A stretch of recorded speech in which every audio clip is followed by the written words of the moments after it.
It's Wednesday, July the 16th. Good morning and a warm welcome to your perfect day start of the morning brief. I'm Kayode Okikulu.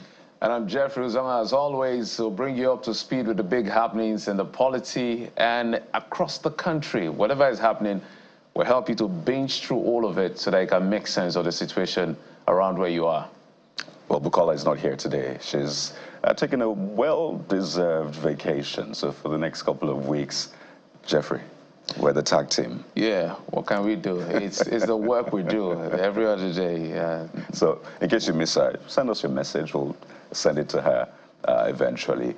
But back to the main story. It's the morning after the remains of former President Muhammadu Buhari was laid to rest in his hometown, Dora, in Katsina State, in a very solemn ceremony that drew dignitaries from across the nation and beyond. And the nation, in fact, the continent, maybe stood still at that moment when he was being laid to rest, finally.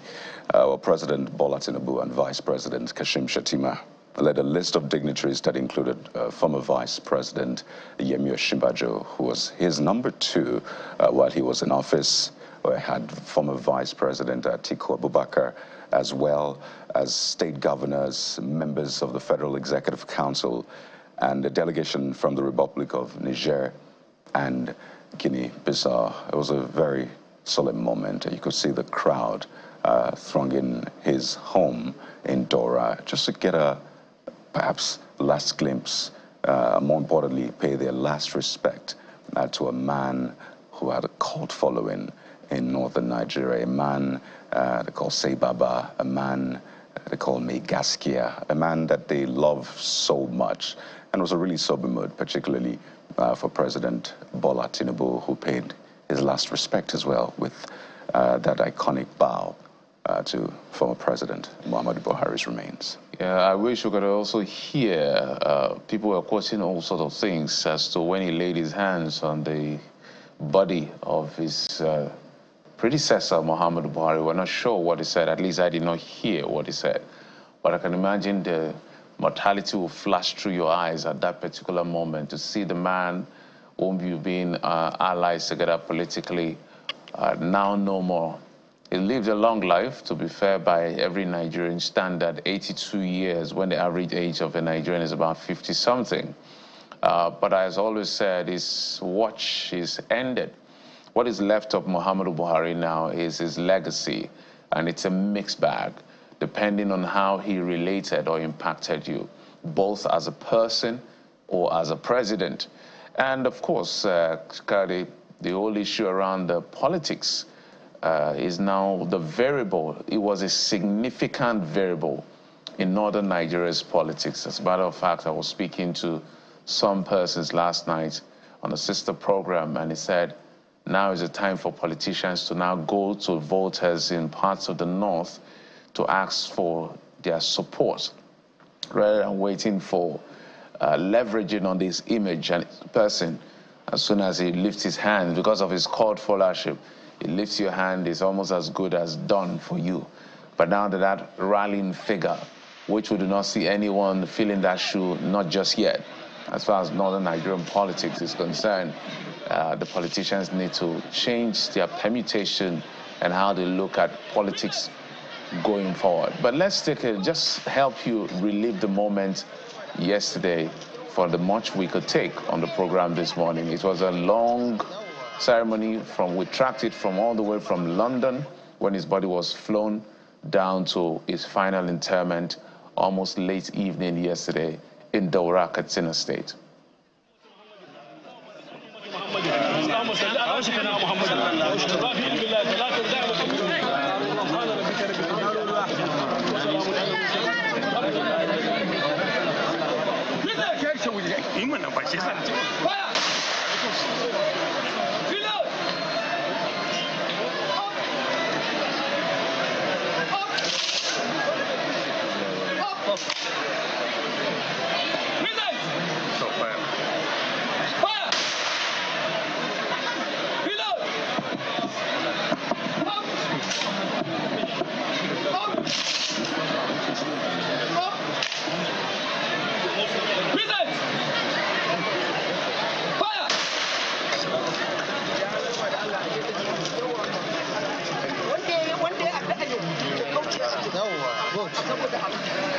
And so you see all of the 21-gun salute. Remember, it was an army general who turned a politician, became president of the republic, ruled for 8 years.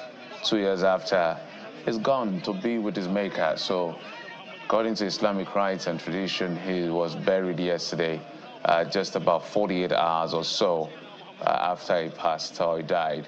But we have a report by our State House correspondent, Larry Lasisi, that captures the entirety of what played out yesterday.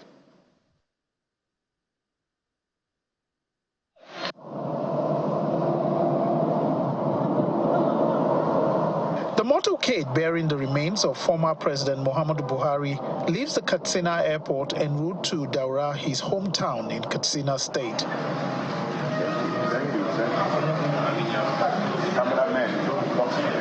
President Bola Tinubu leads the dignitaries attending the funeral in Daura.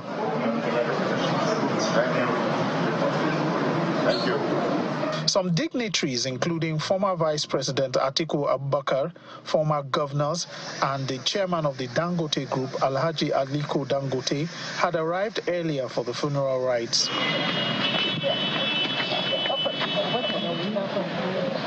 At the residence of the former Nigerian leader, relatives, including his daughter, could not hold back tears, while some residents of Daura offer prayers for the deceased.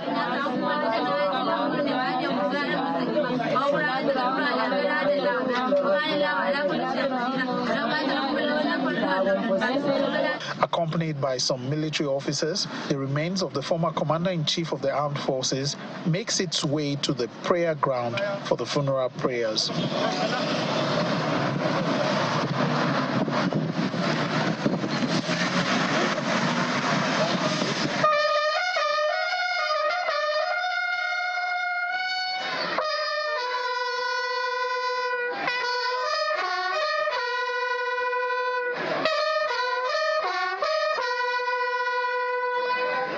It was a combination of military and Islamic rites as the motorcade makes its way to the residence of the former president for the final interment ceremony.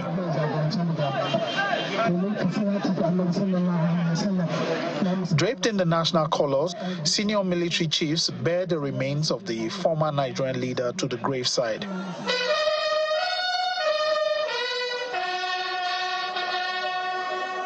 Governor Diko Rada of Katsina State is inconsolable as he joins the son of the former president and the military leadership at the graveside.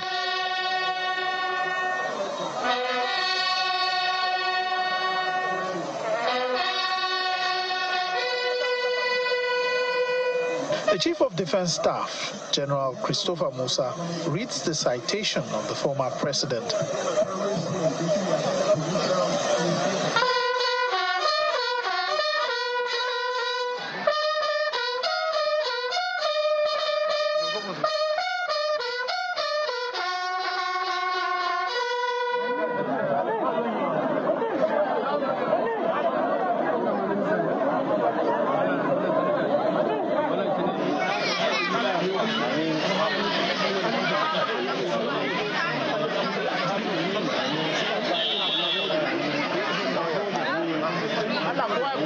The burial is conducted according to Islamic rites, led by the Imam of the Central Mosque in Daura, Sheikh Salih Surabiu.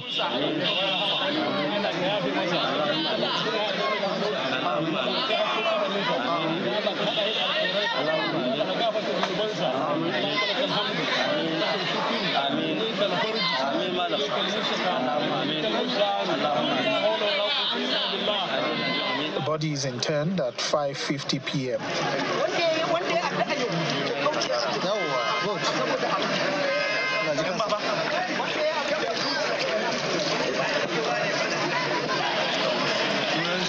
The interment is followed by a 21-gun salute, a symbol of honor from the nation's military.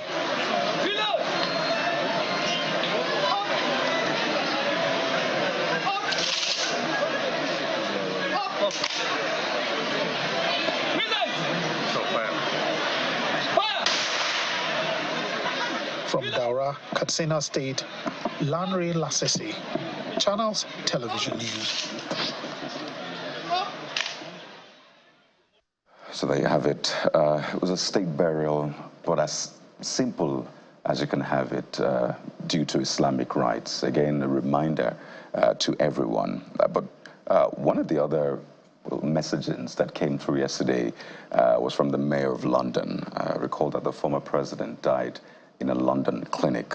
And the Mayor of London, Sadiq Khan, says that the death of former Nigerian President Buhari is a sad one for the nation. He was speaking with Channels Television, where he expressed his condolence to the Buhari family and to the nation. By the way, the London mayor is on his first visit to Africa and Nigeria, being his first stop as he leads a delegation of business people looking to solidify business and trade relations in the country.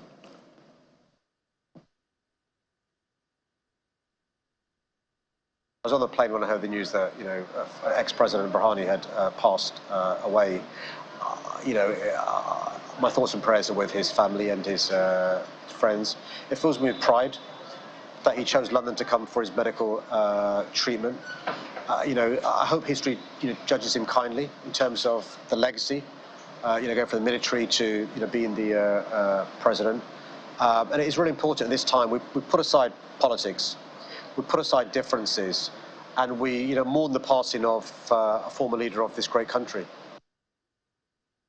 Having just a few minutes ago.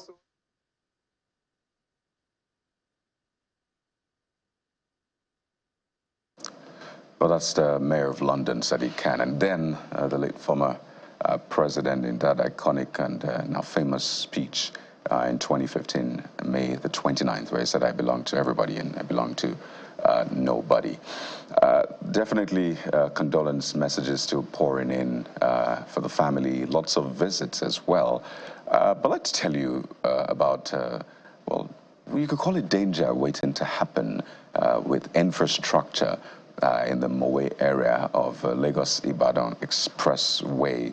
And this video has been causing a lot of concern, and it's about the Mowe Bridge that is hanging really low. So this is this is a save our soul message. We'll get to the Otedola Bridge accident, but the Mowe Bridge is the first one that we want to highlight. By the way, this is Otedola Bridge this morning.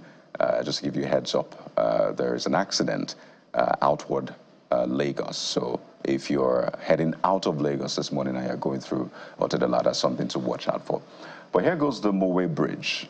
It's obviously not completed yet, but it's hanging really low, and it's a cause of concern, particularly for road users and motorists. And they're calling on government to pay attention to this so we don't have a bigger disaster on our hands. All right, so at some point, maybe we'll be able to show you the exact point of concern. So what really happens with this bridge, because of how low it is to the effect that whether you're inbound or outbound this bridge, if you look what you're seeing on your screen, where the most, this is the one we're looking for. So you will see how low this bridge is. So sometimes the vehicles, especially the articulated vehicles, or some of these very big ones that carry cargo, struggle to pass through or under this bridge. At some point, some of them actually scratch the bridge, such that it poses, this is the point we're looking for. It's beginning to pose danger. And you can see people, crossing the median, vehicles passing, and this is dangerous. So we're calling on the, I think it should be Ogun State government now, to come and look into this particular bridge. So if you look critically under, you see scratches. Just look, you'll see those scratches caused by articulated vehicles.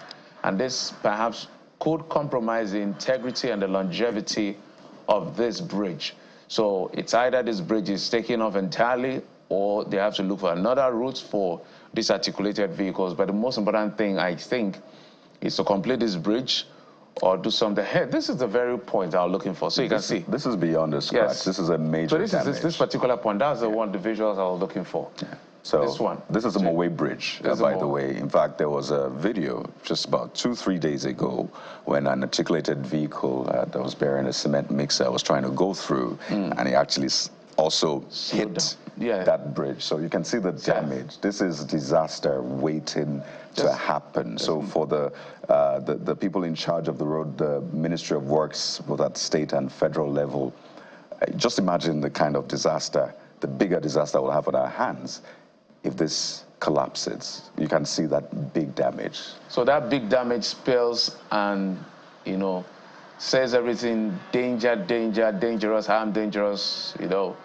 You could literally scream. In fact, driving through this place, you just have your hands in your heart or your heart in your hand, literally. So please, this is actually Lotto Bridge. Before Mowe. Before Mowe, yeah. Right, this is actually Lotto Bridge before Mowe.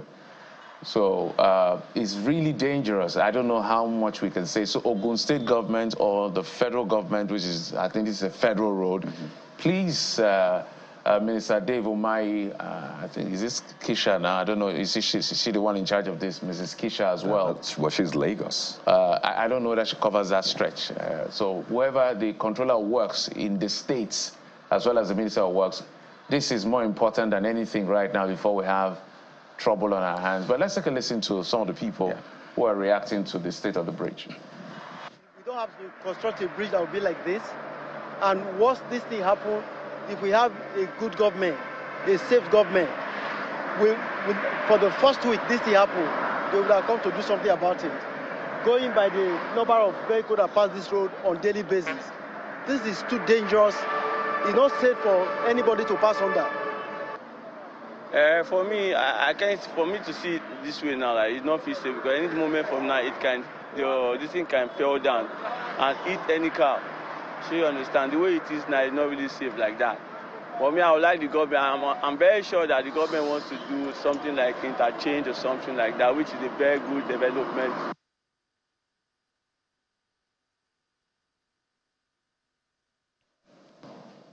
So there you have it. Something must be done right now. But we'll join our correspondent Kelly Giga, who will also bring us live images and live reporting from that Lotto Bridge just before Mowe on the Lagos-Ibadan Expressway. But let's dive right into what we have for you on the program this morning. In the aftermath of the local government elections in Lagos State, which saw the All Progressives Congress sweeping all of the chairmanship and councillorship seats, no surprises there, at least most of it. The opposition parties are not taking it well. In fact, they have called for cancellation of those results. They had a press briefing rejecting those results, and will be speaking with their representatives. We'll also be speaking with the ruling party, APC, as well, to dissect these issues raised. And we will move from the issues around Lagos local government elections. So what you consider some quota controversy around the University of Calabar after news broke last week about how some students of the Department of Dentistry in the University of Calabar were seemingly left stranded academically after the department apparently accepted more students than they were supposed to, from what we've learned. We'll be joined by the university's vice chancellor as well as the student union government leadership to get varying perspective as to what exactly played out in the University of Calabar, known as the Malabo Republic, Malabites and Malabreses. We'll find out today on the program. Jeffrey, just complete it. Why do you know University of Calabar so much? Don't forget about that. So this is like biting more than you can chew in that sense. And this is just more than food. These are students, so you can't just spit them out. But we'll be getting deeper into this matter. But let's take a moment now and bring you what the front pages are saying about the big stories. And we have someone joining us to walk through those stories. That's in a moment. Stay with us.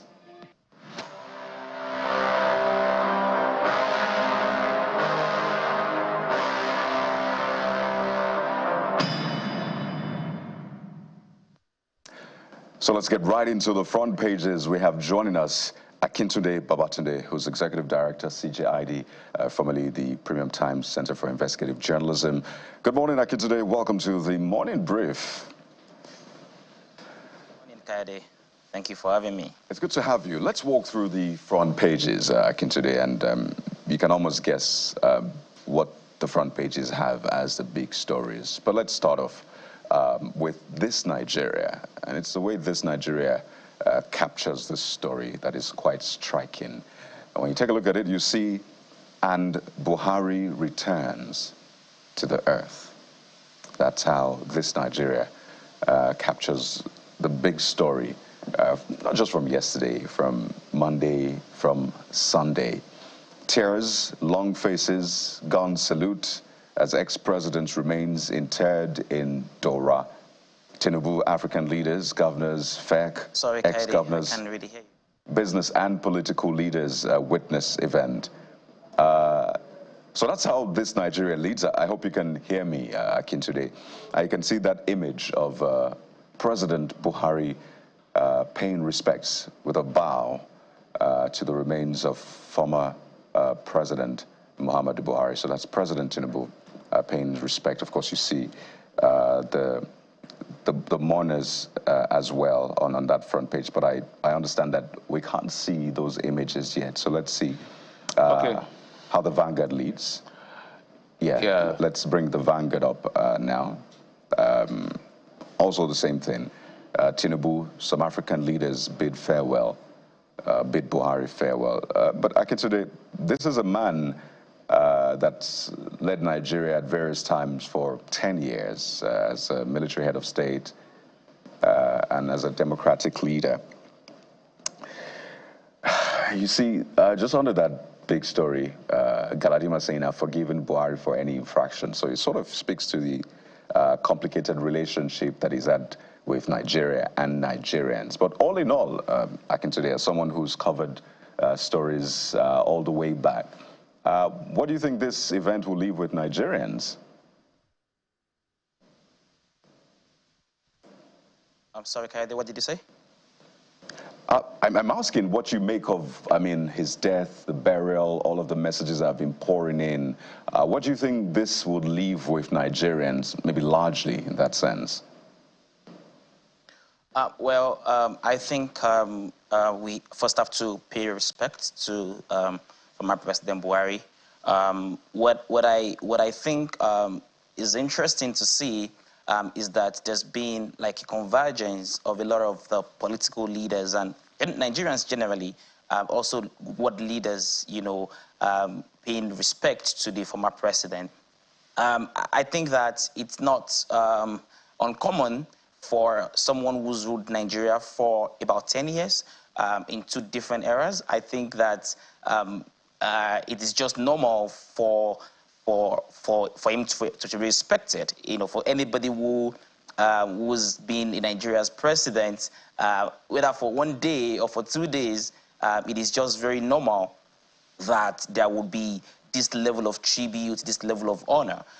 One other surprising, truth that happened yesterday, I think, would also be when there were expectations that the remains would not be brought out the way that it was brought out. You know, we were watching, hoping that it would be, cargoed from London.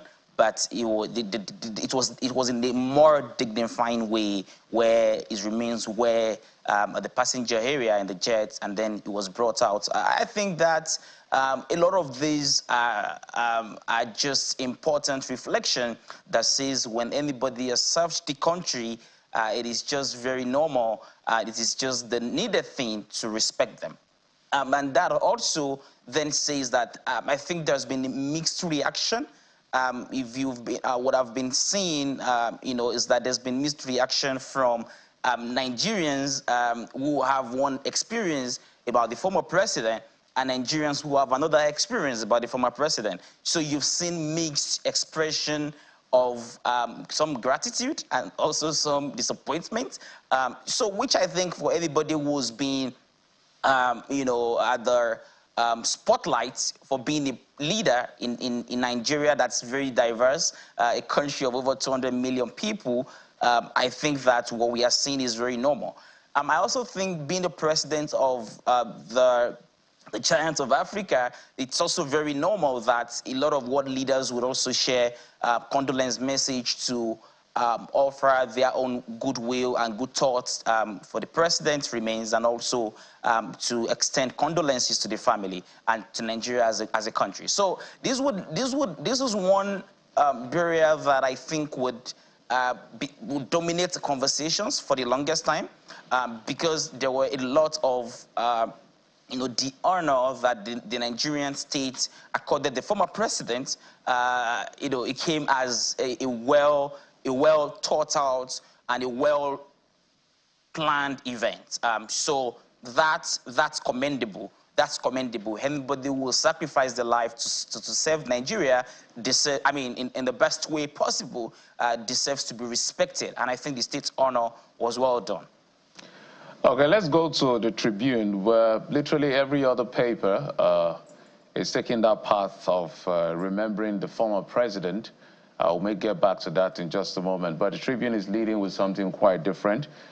Moving on to, well, it's the same thing anyway, but the big story. So you can see Sea of Heads as Buhari State Funeral in Daura features full military honors. Tinubu, Shatima, Atiku, African leaders, governors, military leaders, ministers, family, others pay last respect. I could see the front page literally capturing the son of the former president, current president, and then that procession and the mourners as well. But just above that and beneath the nameplate is the Patriots all-inclusive confab beginning today in Abuja. That meeting was supposed to start, the conference was supposed to start yesterday, but because of the burial of the former president, they had to shift it to today. They're looking at a new constitution and a potpourri of other issues. So delegates set to discuss future of constitutional democracy, plan to draft what they consider the people's constitution. What's your take? I think that the current state of the country has been a disappointing mode for a lot of Nigerians. And there seems to be some people who think that our challenge is the Constitution. They think that the Constitution that we currently, the 1999 Constitution as amended, they think that it's not delivering for the people. But I personally sort of think that while that's needed, I think at every point, the constitution of any country needs to be reviewed. And but I also worry about the way that we are thinking about the challenges of the country and what we think could fix it. I suppose that the challenge that the Nigerian states have currently is more of the people who at one point or the other become custodians of the Constitution.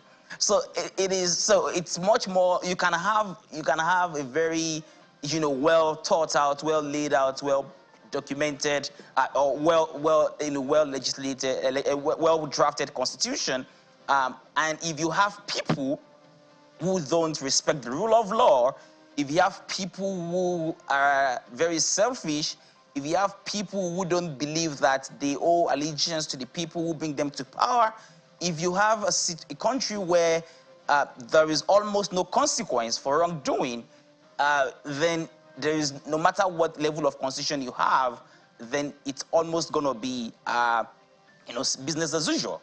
So my opinion is that the current disillusionment and the current disappointment that the Nigerian state is experiencing now is much more about elite capture, is much more about lack of respect for human rights, is much more lack of consequence at all levels. Is also much more about a convergence of political elites who are more interested in the power and dominating the Nigerian, Commonwealth at the detriment of the average Nigerian. So even if the confab happens, there was one, some 10 years ago, the political establishment did not allow that, see the light of the day.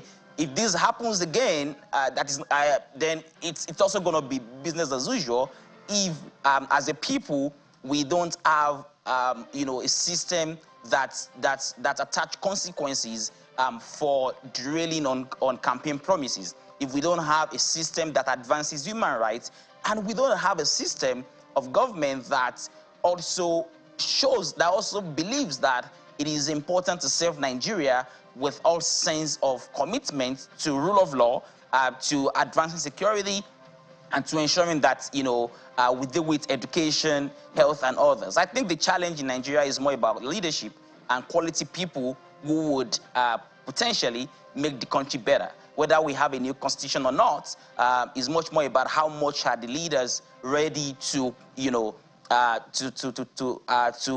take heed into any of the provisions of the constitution. So we are not short of good laws. We are just short of good people to run the country. Oof. That's quite punchy. But take a look at The Guardian, today. Again, leads with the burial of former President Muhammadu Buhari. Lots of images. I see President Tinubu hugging late President Buhari's son, and all those very touching images. But just draw your attention to the story right under those pictures in red. Senate declines Natasha's recall, insists no binding order. This has been on for months now. And after the court ruling, there was controversy about what the court said. But then the enrollment order, the certified true copy, came out. And the Senate is not saying there's even no binding order. The court doesn't say she must be reinstated. And therefore, they're declining Natasha's recall. Is this fair enough for you?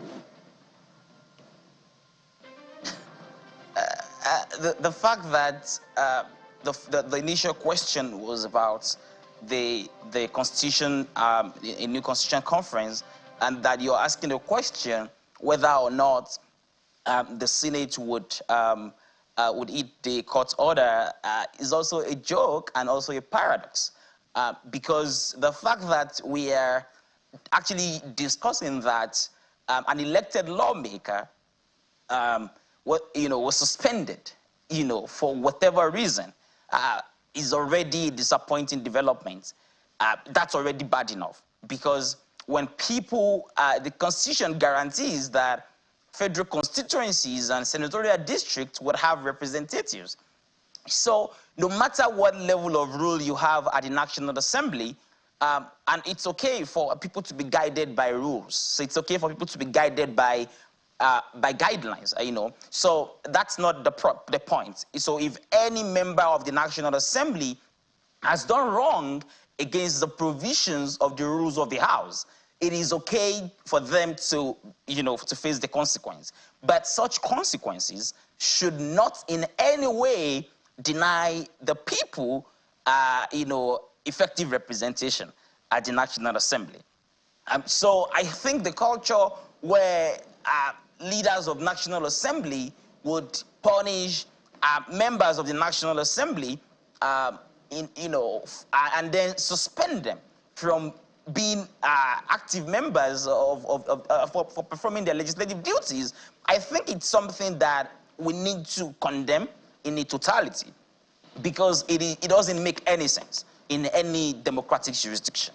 So I think the fact that the court has also then ordered that the suspended senator should be reinstated, and now we even have the National Assembly contesting the wordings of the law or whatever it is, also gives you a lot of things to think about and a lot of level of disappointment, because no people should be denied effective representation.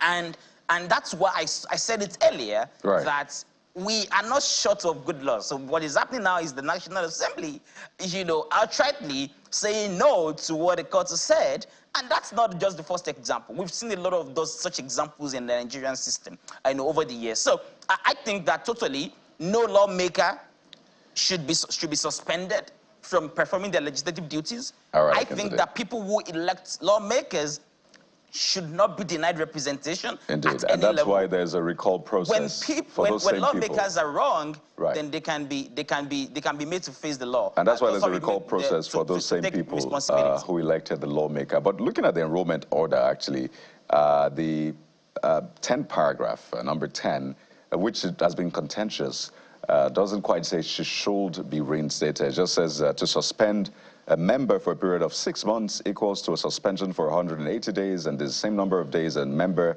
is expected to sit. So the judge says, I find this excessive and overreaching, noting that it will prevent a member from complying with Section 63 of the 1999 Constitution.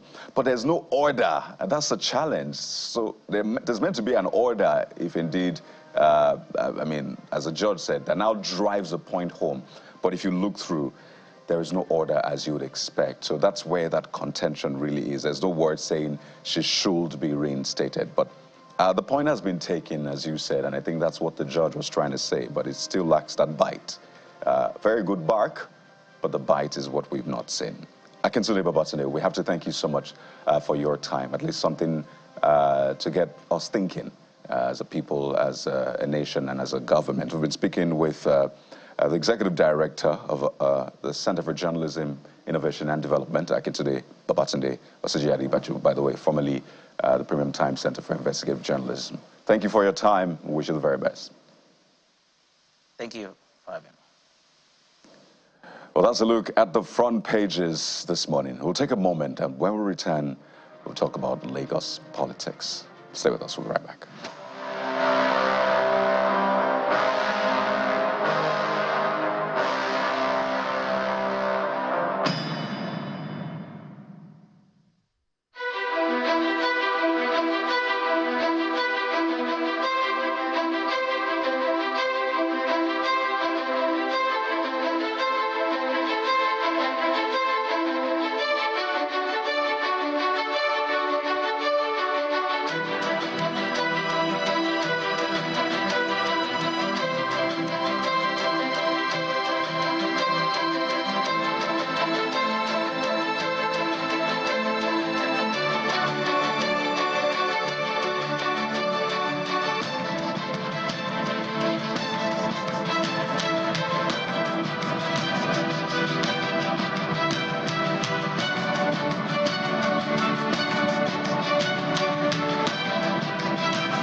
All right, welcome back. Let's talk about the just concluded local government elections that took place in Lagos State. 20 local government areas and 37 LCDAs, making it 57 in all. That has generated a lot of controversy. Sweeping polls for the APC is the regular thing that happens in Nigeria during state elections. Somebody said the most predictable election in Nigeria is local government election. But beyond the nuances around it, there are controversies about rejecting the results of the election from opposition political parties. So for the result, all the chairmanship seats were won by the APC.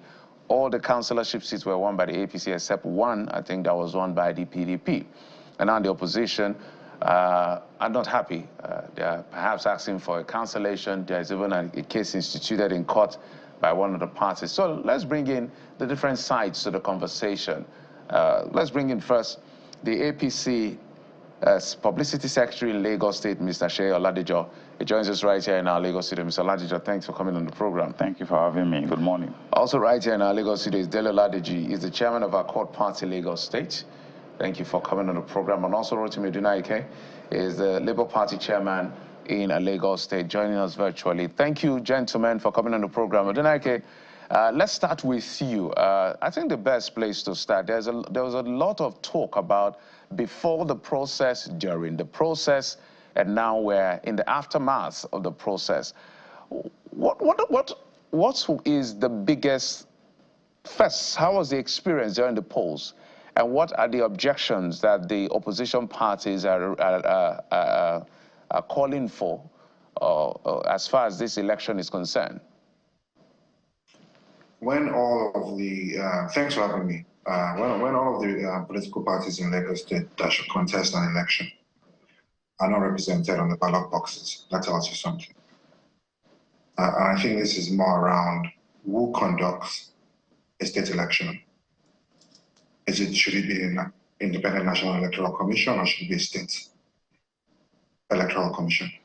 And that therein lies the problem, in my view. So a lot of the polling units didn't have the right ballot papers there. Some didn't have a lot of the political parties represented on the ballot boxes. There were different polling units from what you have at the federal level elections. So there was confusion all around. And LASEC has said over and over again that they've done a lot of education with the voting public, with the political parties bringing IPAC together for all of us to come together and understand what's going on. But it was just, it was shambles on Saturday, and that's not how you conduct an election. And an election that is very, very impactful to the grassroots, because local government is the grassroots. So yeah, it was really, really disappointing, but it was expected. Let's come to you from our court party.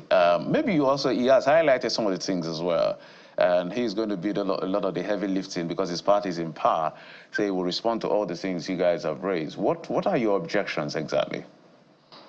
Okay. Our objection, should I go to the pre-election or the main election? Both. You can, okay. But within the shortest time you can. Okay. Going into the election, a lot of the praise of LASEC, which is the Lagos State electoral body, was fraught with a lot of anomaly and irregularities. This is a commission that's supposed to be independent. But from the word go, that was from the very day they released their timetable, they weren't acting independent in any way. I remember in their first interactive section, no, the second, I spoke to the gathering and I said, last year cannot afford for this election to be litigated. Neither can we political parties afford to have this election being bogged down with court cases and everything. Last year should do their best to be independent and to be seen to be fair in their dealings with political parties.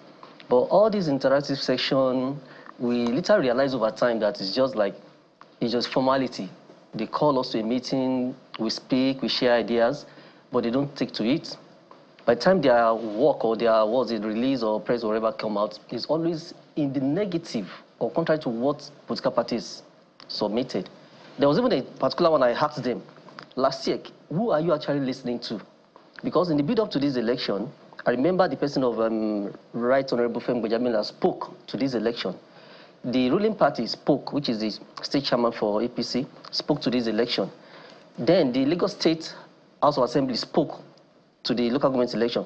But of all those opinions, the one that was taken to or adhered to was the one by the ruling party.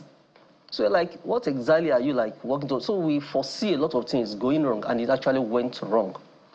The timetable when it was released, I raised it because I think I paid for some nomination form early in April. And I demanded for the form. They said, no, it's until this social time. I look at the timetable. We only have 2 days margin to nominate a candidate, collect form, and to submit back. This is a form whereby you have to have 20 nominees across your constituency as local government chairman candidates to fill for you.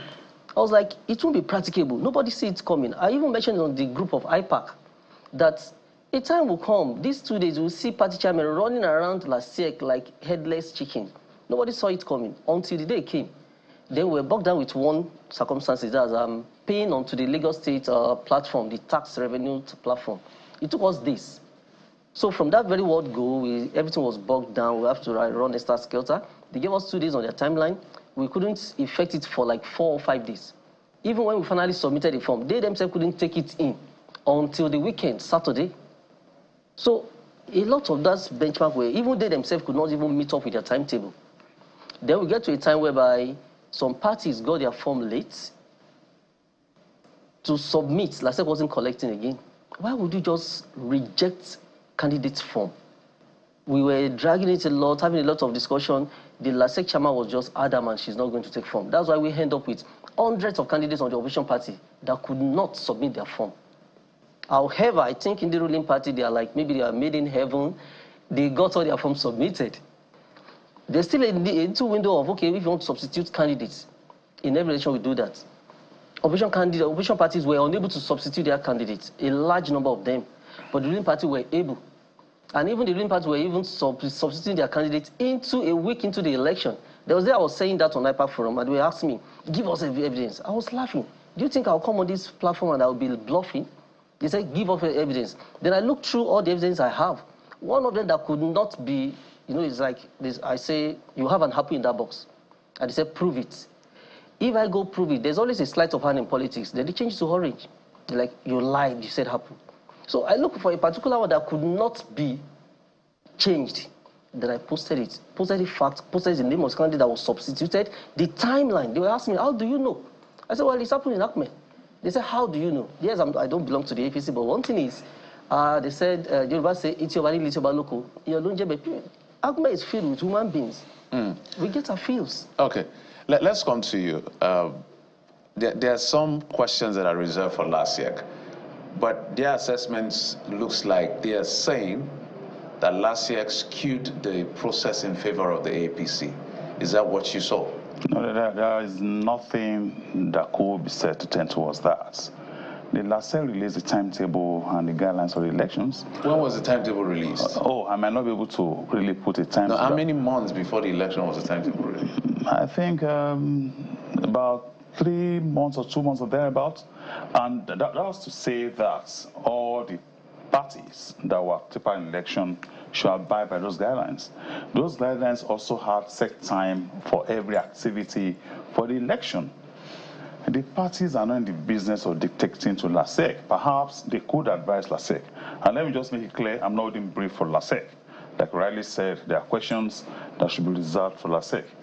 The process itself, maybe not totally seamless, but good enough to turn out the results that we had. And let me also say that the preparation for the next election starts immediately after the preceding one. The opposition party only comes alive a few days to elections. The opposition parties was having problems with people filling their forms. That would tell you that opposition parties only exist on paper. All these issues and allegations of LASEC being in favor of the ruling party and all of that, they are just mere allegations that cannot be proved. The opposition party went to town with the election that had not even taken place being rigged. All these are reasons why we're going to continue to have an opposition that is incompetent, ineptitude, and lazy. All we hear every time, look, we had an election where the opposition parties didn't even have agents. If you didn't have agents in a polling booth of 500 people, who are the voters, who are the supporters of the party in the catchment area of 500 people? None. So all these allegations are largely unfounded. The only election that seems to be acceptable to the opposition is when they win. And that's not the way to play politics. The opposition needs to come alive for democracy to thrive. Mr. Oladejo, don't forget that the APC at some point was also opposition. Yes. And at least from what we see, the ruling party today may be opposition tomorrow. And the opposition today may be ruling tomorrow. But that's the way of democracy. Did you experience some of the issues you raised? 2 days window for filling the form and submitting it. The payment issues on the tax revenue platform. Then he said that all of your candidates were able to submit, and they had hundreds of candidates that were not able to submit. So did you also have 2-day window to fill and submit? Or you had a longer? Let me say why we have that kind of problem. Tax supposed to be paid as I went due. That should tell you that the opposition was operating in illegality. They were rushing to pay those taxes that were not paid when they were due because they were just running for elections. Is that correct? That's the smell of fact. Very wrong. Is it about payment or submitting their tax papers? What was it about? You just said they have problems with the platform to pay for the taxes. Taxes are supposed to be paid as I went due. That will only imply those candidates were not taxpayers. They only wanted to pay taxes because they were coming for elections. We would like you to respond immediately. Okay, I'm glad he raised that. When he said opposition are not competent and all this within 3-4 months time and everything, the ruling party can fill and submit all their forms because they have undue privileges over all other opposition parties. Tell me, we have 19 parties. Only the ruling party meets up with every guideline and everything. Are you saying 18 other political parties came from somewhere or from the law? Sure, you understand one. For the tax are not actually tax. Take this, most of our candidates were working in corporate companies where they pay their income tax. We are all taxpayer. We run businesses, we pay tax. This money I mentioned, paying into Lagos State tax revenue account is even an illegality. LASIEC, as against INEC procedure, charged us a fee to collect a nomination form. Now to call it nomination fee, they were being wise by half. They now call it administrative fee. Why would you charge us administrative fee when you already have a budget from the Lagos State government? How much was it? The budget? No, how much was that? Okay, for chairmanship candidates, it will be 150,000. For vice chairmanship, it's 75,000. To LASIEC. To LASIEC. And for councillorship candidates, it's 50,000. Now you are charging us for administrative fee. You expect an administrative, that what they are saying in essence is we are to pay for the administration, which is wrong totally. INEC doesn't charge that. Now, where are we paying into? You gave us an account for Lagos State tax and levy. Anomaly, an independent commission generating tax into a Lagos State tax and levy account. It doesn't add up. When you call it administrative fee, how do you get to access that fund to run your administration? So LASIEC end up going beyond their mandates of managing an election into generating fund for Lagos State. How independent is that? Let me just quickly, if you can do that in 30 seconds. Yes. You see, when I said the opposition is not on top of its game, the payment of taxes is not even a precondition to qualify to run for election. It's very clear. That's been decided by the court. No, he's talking about the administrative fees. No, the administrative fee is not really my business. That's LASIEC business. Like I said, I don't speak for LASIEC. Did you pay administrative fees? Every party had to pay that. Every contestant had to pay that. Do you think it is right for LASIEC to collect administrative fees by law? No, no, it's a straight question. Is it? I'm not a lawyer, and like I said, it would be out of place, out of order for me to speak for LASIEC. It will be out of order, really. We're just a participant. I mean, you can't officiate in a game where you are also participating. That's very clear. What I'm saying is this: let them get on top of their game. The only thing they needed was the candidates must be of the prescribed age and must have the prerequisite educational qualification. The issue of taxes and all those whatnots are not part of it. So if those who oversee the affairs of the opposition parties do not even know the rules and the guideline election, you can just imagine the kind of results they're going to have. Gentlemen, we're actually still talking pre-election. Yes. We've not even gotten into the election proper, and I think Mr. Odunaike was speaking to some of those issues. He's the caretaker chairman of Labour Party in Lagos State. Perhaps you want to respond to some of the points raised by the gentlemen here. And also, I want you to put to rest, maybe once and for all, this talk about the Labour Party having different factions. Which is which? Are you with the IPAC on this? Are you independent on this? And do you resonate with some of the points raised by IPAC, Mr. Oladeji here? I mean, I'll speak to what the Publicity Secretary of APC just said now. It is the kind of rhetoric that has put our polity in what it is right now. A game. Politics is not a game. This is what we use as a tool, as a vehicle to deliver good governance to people. When we start calling it a game, that then allows us to have an authoritarian sort of government that sits in power or position of leadership for 26 years, have not delivered anything to the state, right? You then have a state electoral commission that is working for that said authoritarian government and cannot deliver the results of democracy and allow voters vote in the right way. That is sort of that's the kind of rhetoric that we don't want. Speaking on the Labour Party, again, this goes back to all of the things that LASEC have done to disenfranchise, and possibly INEC as well, disenfranchise parties like ours, which we are the strongest opposition party in Lagos, as it were, to the APC. All of the things that have led up to our fractionalization, which is internal, but going beyond that to the Supreme Court ruling on April 4th, where our caretaker committee should have been the legitimate group to take Labour Party into the elections on July 12th, was never recognized. It effectively just disenfranchised the party and did not give us enough time to get our acts together to actually compete. Is it true that the Labour Party... Regardless of... Pardon me. Apologies. So is it true, because LASEC chair had said that Labour Party has 3 factions in Lagos, and I'm sure you heard that. Is that true indeed? It is true. It is a fact for everyone to know, but we should not be factionalized at this minute, because the April 4th Supreme Court judgment has ruled. But we have a country, or we live in a country, where the rule of law is the interpretation of the rule of law is based on someone's perception, not the rule of law. So the question should be, so which faction of these Labour Party will LASEC be releasing with? No, that's not the question. That's not the point. Let's get to the conduct of the election proper, because he also spoke about, again, it's valid to ask those questions, but so that we can achieve, the purpose of this conversation. So election day proper now, issues were raised about the positioning of these polling units. I mean, you heard the former Deputy Governor of Lagos State, who was livid about the conduct of this election, saying it's a sham. How would they go to a certain place that they know that the polling unit is meant to be, and it's not there, it's somewhere else that is most likely the stronghold of the ruling party? So for a lot of people, they saw some of these things, and perhaps you can speak to some of those issues quickly. You can add to it because you conducted it, maybe 30 seconds, then you can speak to it, or you participated, not conducted. That's part of the anomaly in the election. Let me just quickly revert to what you mentioned about we not having agents. We have agents.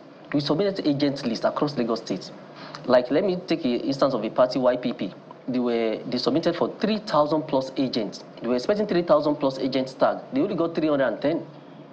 How will they fill agents into all the rest of the polling booths? So when they don't have, you think they lack in capacity? No, they were systematically rigged out. Until Friday, a eve to the election, was when we got our agent list. And the ruling party have gotten this in the morning. We got ours around 6:30. YPP and Habga left LASEC office around 9 o'clock. They couldn't even get enough. PM. So, PM. So at 6:30, I dispatched the last agent tag to Ojo around 11 p.m. on that Friday.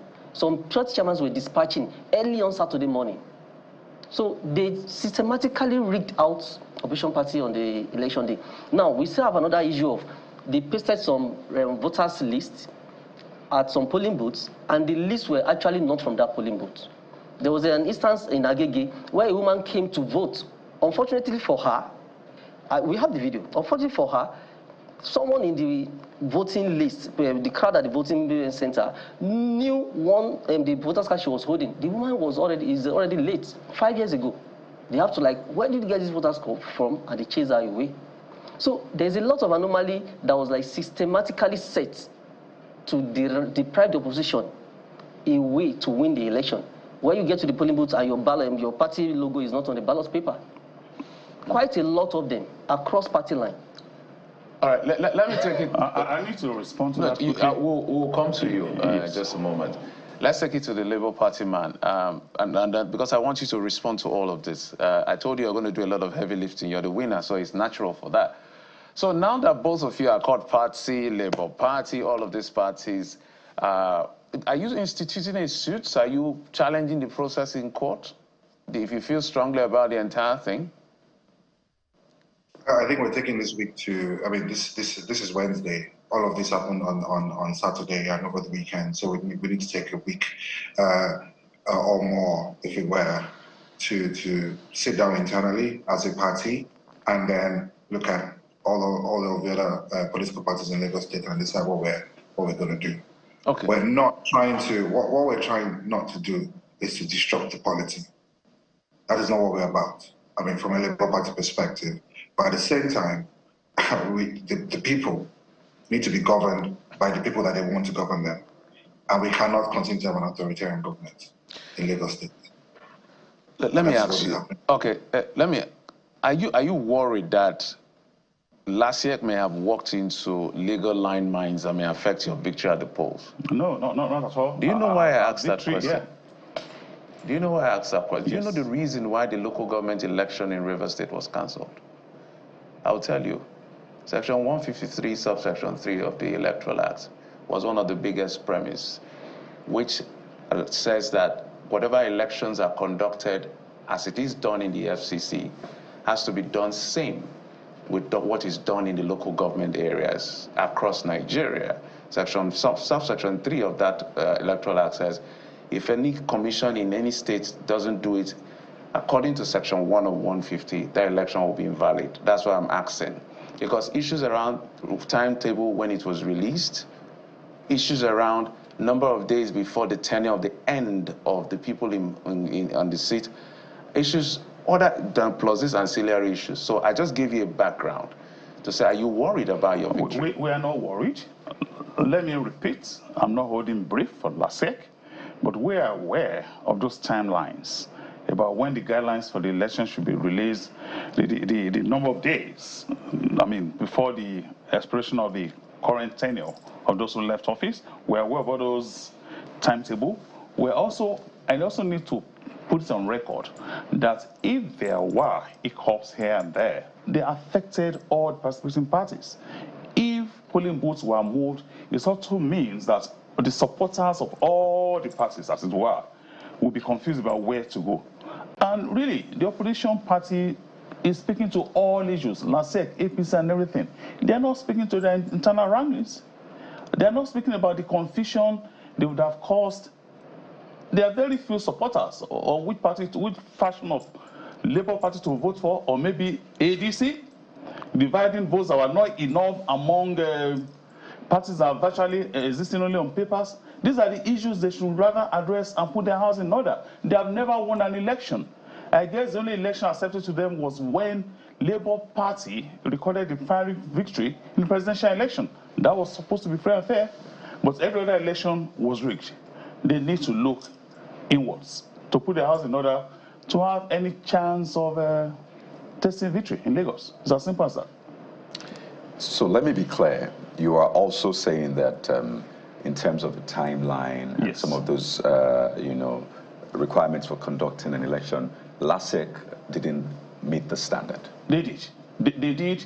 Look, no, you just said that you were also affected by the things. No, I said if polling booths were moved from where they were supposed to be. Were they moved for you? Did you see any of the polling units? The opposition, that was in the realm of the opposition. They kept saying polling booths were moved. And so none moved? You didn't notice any? Not to my knowledge. We didn't get any such reports. The reports we had from our on-field workers spoke to materials arriving late in a number of polling booths.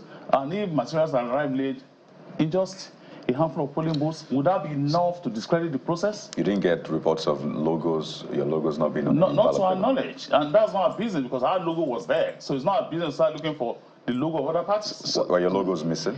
Or any other party's logo missing? Yes, ours in Accord weren't missing, but several parties' logo were missing. Like, do you APP, YPP, And, on the ballot paper? On the ballot paper. Is it a function that they probably didn't, maybe it was councillorship ballot or a chairmanship ballot? Like I said earlier, it's a systematic rigging. Normally in the general election, even where you have constituency where you have maybe 5 parties contesting that constituency, INEC will list every party's logo. Whether or not they're on the ballot. Huh? You understand? But in the case of LASEC now, they now start to have 2 parties on this constituency, 3 there, 4 there. Even they themselves admitted they have errors. When they realized party logos were missing where those parties field candidates. They admitted it. They told us it's an error. When we asked them, give us official communication, the letter, they will not. They would rather call you and they start begging. So they called you to say it's an error? They called some of our party chairmen. You know, we don't have those missing logo. But the party chairmen that have those missing logo, they called them and they were begging. The gentleman was already speaking for parties that are not. Yes, I'm representing His was not missing. No, there's IPAC. And I think the yes, I'm a member of APC is meant to be We're also part of IPAC. And you mentioned something. Do you check the WhatsApp messages on IPAC? Of course, we're also part of IPAC. We're a major stakeholder in IPAC. Did you see these concerns? Did you see these concerns on the IPAC group?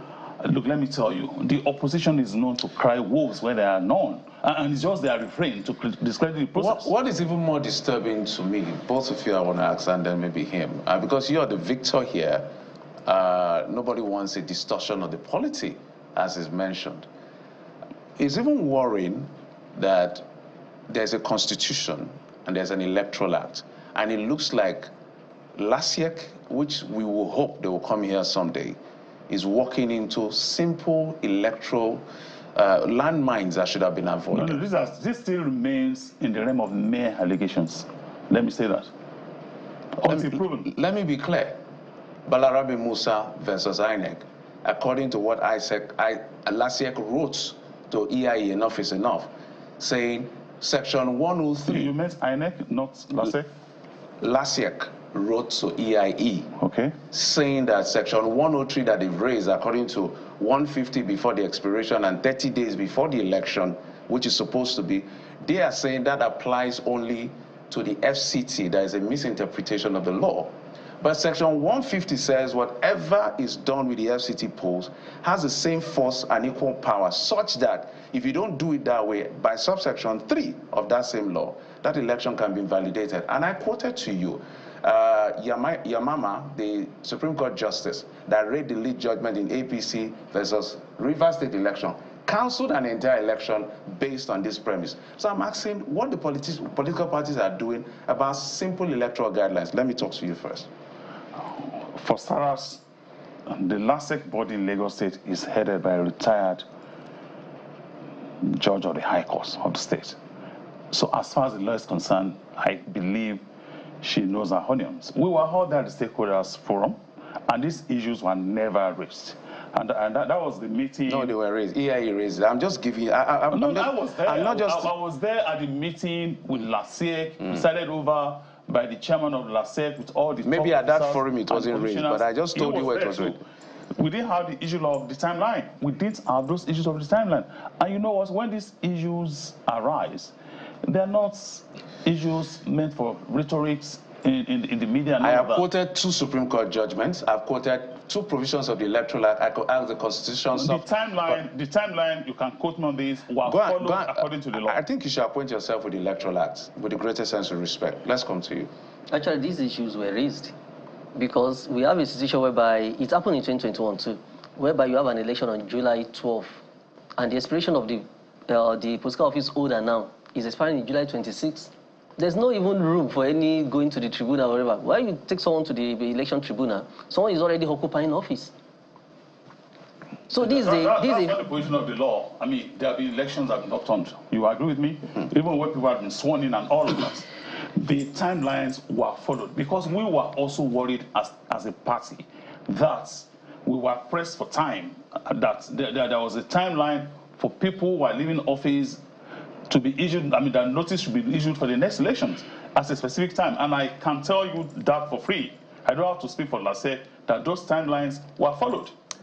Mr. Tunake, you're not missing in action here, so we need to get your salvos as well, so we represent all of the parties in this conversation. The APC Publicity Secretary mentioned that Honorable Kikiru is a justice of, former justice of the Lagos State High Court. therein lies the problem. She was a justice of the Lagos State High Court. It is centered around Lagos State, it is centered around the ruling party. The foundation of this election in itself is faulty from day one. And the fact that a state which is controlled by a particular political party will then have an independent state commission, electoral commission, conduct elections at the local government level is faulty. The foundation in itself is faulty. And that's what we're seeing, all we're seeing. And that's the reason why we've had APC or AD or AC as it were for the 26 years, winning, sweeping all of the local government elections. I mean, if we take federal elections as an example, and then you take state elections, you have a different ward at the federal level, you have a different ward at the state level because we've got 20 local governments and 37 LCDAs. There's confusion everywhere. And like the Accord Party chairman said, it is systemic rigging that disenfranchised every single political party from this particular election that we're talking about right now. I don't know if you have final thoughts on this, so just about 30 seconds to anchor on this for each of you, because this is also about governance. It's also about doing things the right way, because if you don't do things right, you can only imagine what kind of governance will come out of it. So final words on this. Yeah, thank you very much. I would like to seize this opportunity to appreciate all those who are involved in the process of the elections, the ruling party APC, the opposition parties. Without opposition parties, there will be no elections. The LASEC, the security agencies that ensure there was peace and tranquility all through the process.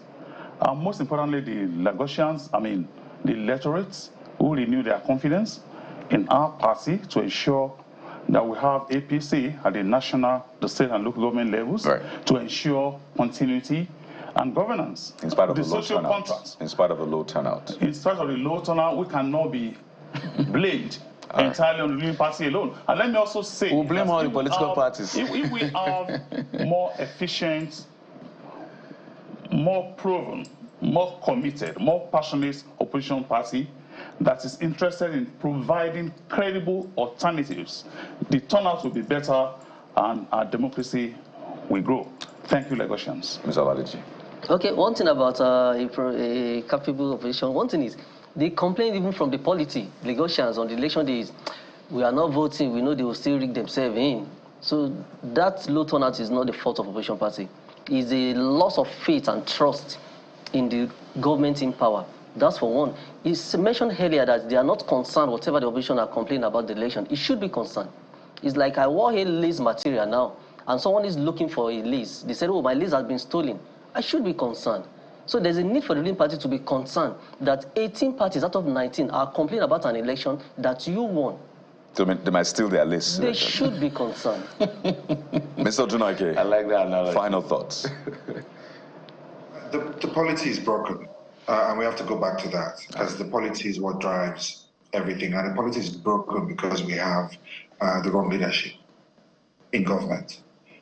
We have the leadership that has concerned itself more about politics than about governing the people and governing the people right. So authoritarian politics, there's no room for authoritarian politics anymore in Lagos State, and indeed the entire nation. So my plea to our voters is, we know that we have failed you somehow, some way, but we're coming back. We are coming back. And 2027, we will renew your faith in us, and will renew the hope that you have in us to challenge what we currently have, which is just not leadership, not governance. Did I hear renewed hope? Did I hear we'll renew the hope? That's renewed hope. That's the APC's renewed hope. You renew the faith that they had in us. He's already welcoming you to the party. That's on the lighter side. On a lighter note. All right. So at the end of the day, it's a sad tale when we see elections sweeping across. It's not a Lagos problem, so let's be clear. Across Nigeria, that's why some people are saying INEC should now conduct state elections, but we're interested in the process, which is why we're querying all of this. We must thank all of you gentlemen. Rotimi Odunaike is the caretaker chairman of the Labour Party in Lagos State. Mr. Dele Oladeji is the chairman of Accord Party in Lagos State. And the man that did all the heavy lifting today, Sheye, Oladejo, APC Publicity Secretary in Lagos State. Thank you so much. We appreciate you guys, me. and we wish all of you the very best. Okay? We'll take a quick break now. When we come back after the break, we'll be talking about University of Calabar as far as it concerns the issues around the students from dentistry department who are now left stranded. What is their fate? The Vice Chancellor first will join us, and then we'll talk to the student body later. In just a moment, stay with us.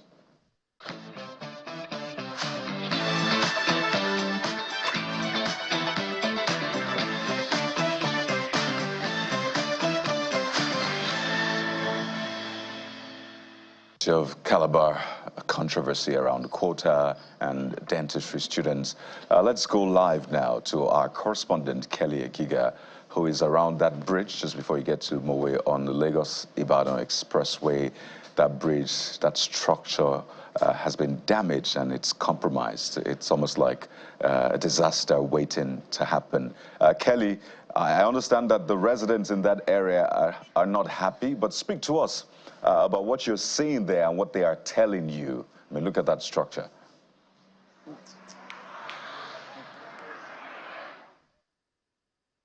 Okay, Kelly, if you can hear me, please go ahead. What are you seeing there? What are the people telling you? Just how bad is the situation?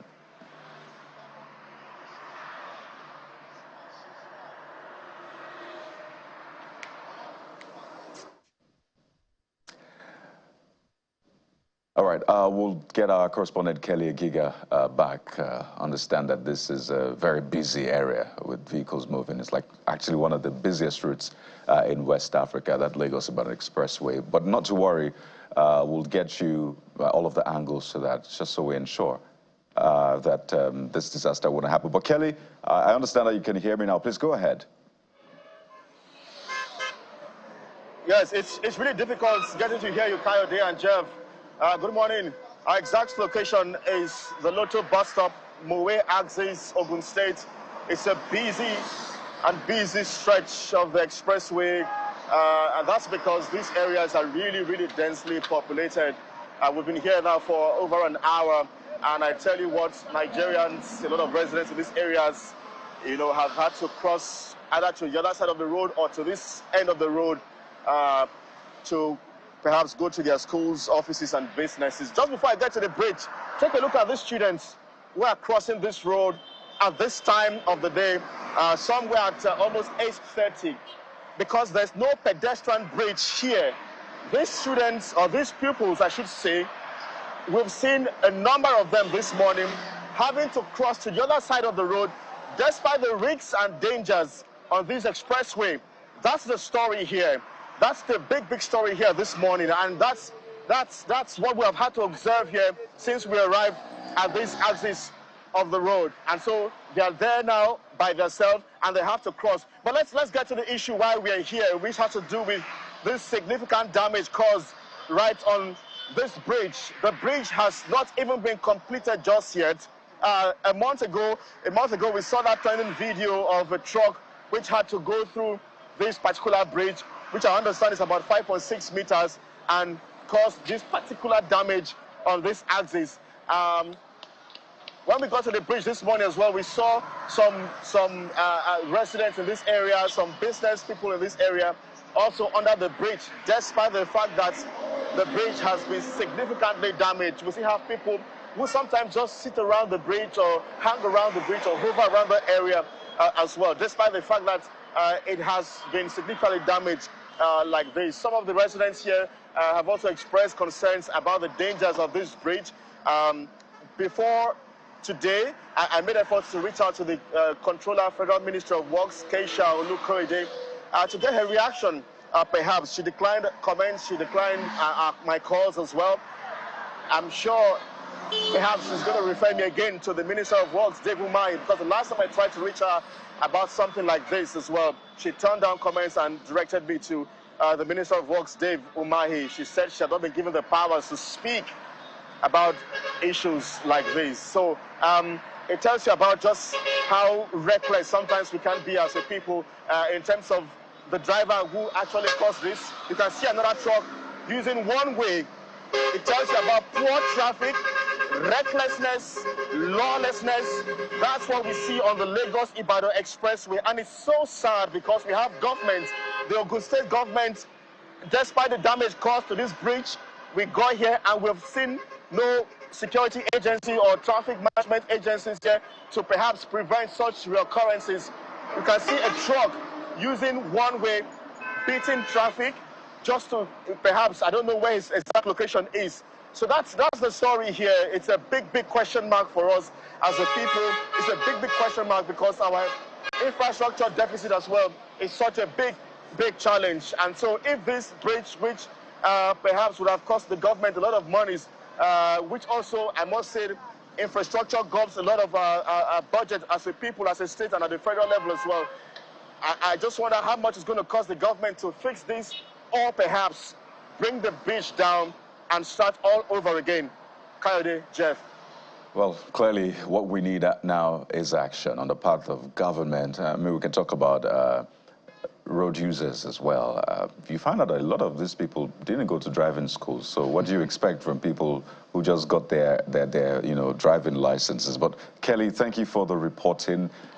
It's good to spotlight these issues so we don't have a bigger disaster on our hand. We've been speaking with Kelly Giga, our correspondent at that bridge just around Loto before Mowe on the Lagos-Ibadan Expressway. So it's the Federal Ministry of Works. This is an SOS out now. This must be fixed. Thank you, Kelly. So from infrastructure, let's talk education. And this conversation is really important because it affects hundreds of students at the University of Calabar.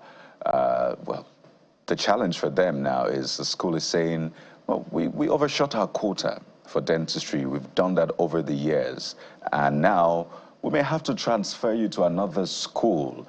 And the students are saying, no, we've spent years, some of them up to 6 years. And I think, so what happens to all those years spent?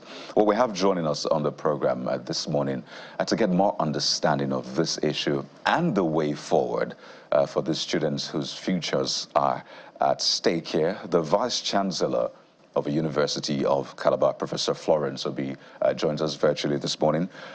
You're welcome to the Morning Brief, ma'am. Good morning. Thank you for having me. Thank you for joining us. Social media has been a buzz with this one, with the students, a lot of them protesting, saying, we've spent years in this university studying dentistry. All of a sudden, we're told the school overshot its quota. I might have to leave this campus where we've studied. I imagine if you were to put yourselves in their shoes, it would hurt as well. How did we get here, though? If the quota is 10, how was the school admitting more than 10 year on year up until the point that we now have this situation on our hands? Prof. Yeah, thank you again for having me. It's actually a very depressing situation for me. It is really very sad, a period for me, especially at the time when I should be relaxing, having spent 4 years in the system. And just when I thought I was on my way out, I should be more settled and relaxed. I'm still faced with challenges of students' problems and the rest of that. However, let me say here that the school, I became Vice Chancellor in the 2020, 1st of December, that is done. And I inherited a lot of challenges in the system, a lot of challenges indeed. One of it is this over-admission of students into dentistry. And dentistry, along with other programs like engineering, pharmacy, music, fine arts, were some of the students that had a lot of challenges when I came on board, and they were actually protesting and asking that their fate was hanging. But gradually, I was able to resolve and solve the problems of these students. And I thought I have actually put in so much solving the problem of dentistry, especially so that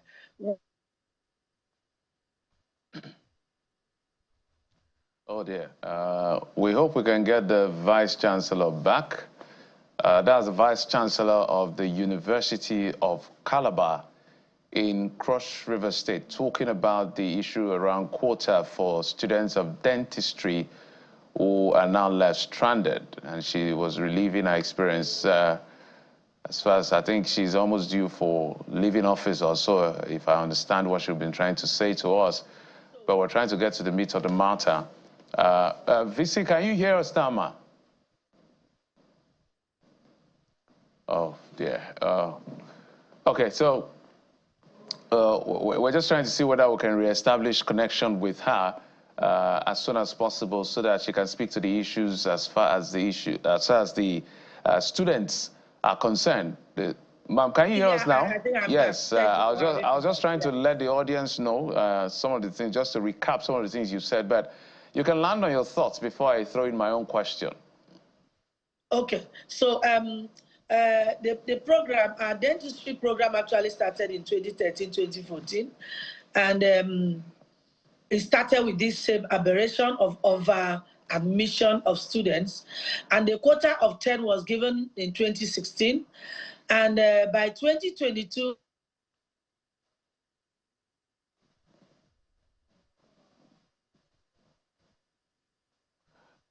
well, it appears the network is not quite supportive of what we're doing, but we'll try and establish connection, but we'll also be speaking with the student union government leadership as well at some point, but wanted to get the thoughts of the Vice Chancellor Florence Obi of the University of Calabar in Cross River State, where we understand the students who are studying dentistry.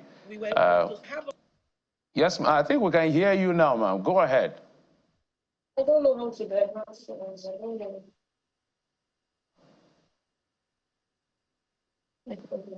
Prof, can you hear us, madam?